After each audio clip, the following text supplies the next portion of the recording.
वहीं दिल्ली के दंगल के लिए बीजेपी ने इस बार नए चेहरों पर दांव चला है। उदित राज ने हाल ही में अपनी इंडियन जस्टिस पार्टी का बीजेपी में विलय किया था और बीजेपी ने दिल्ली की एकमात्र सुरक्षित सीट नॉर्थ वेस्ट से उदित राज को उम्मीदवार बनाया है।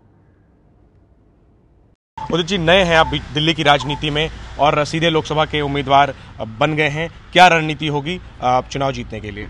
मैं कोई नया नहीं हूँ, 17 साल से पूरे देश स्तर पर कार्य कर रहा हूँ और दिल्ली में तो रहता ही हूँ, तो मेरे लिए कोई नया नहीं है। और यह भी मैं बता देना चाहता हूँ कि 7 सीट भाजपा के खाते में जाएगी और आम आदमी पार्टी का खात्मा होगा।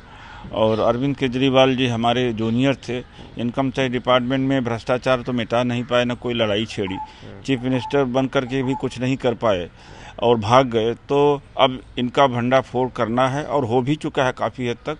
माना जाता है कि जो दलित हैं, जो पिछड़ा है, वो अरविंद केजरीवाल का वोटर है, बन चुका है। दिल्ली में वोट भी दिया उसने विधानसभा चुनाव में। कैसे कन्विंस करेंगे? आप खुद दलित वर्ग से आते हैं और जो सुरक्षित सीट है वहाँ से आपको टिकट भी मिला है, तो कैसे आप कन्विंस करेंगे उस पिछड़े समुदाय से, दलित समुदाय से, जिसने कि विधानसभा चुनाव में अरविंद केजरीवाल को वोट दिया?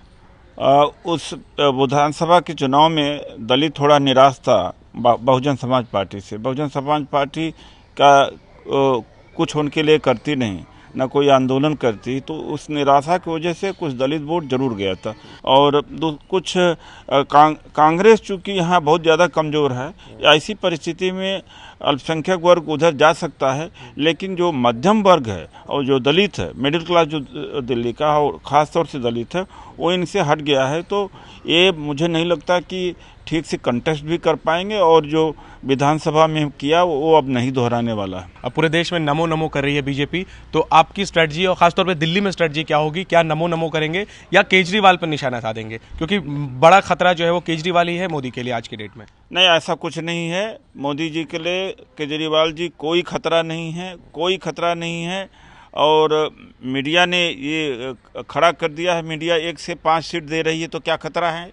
और जहां हमारा 250 लगभग 272 प्लस हो रहा, तो कोई कंपैरिजन ही नहीं है। मुझे तो ताज्जुब होता है जब राहुल गांधी की अगर तुलना करें तो कुछ बात समझ में आती है कि 100 वर्ष पुरानी पार्टी है, उसमें अरविंद केजरीवाल की तुलना मोदी जी से और राहुल जी से करना, मुझे लगता है कि मीडिया को इस पर सोचना चाहिए था, कि सोचना चाहिए कि आदमी कहाँ स्टैंड करता है इस मामलों में इनके मुकाबले। तो उदित राज अपनी जीत का पूरा भरोसा उन्हें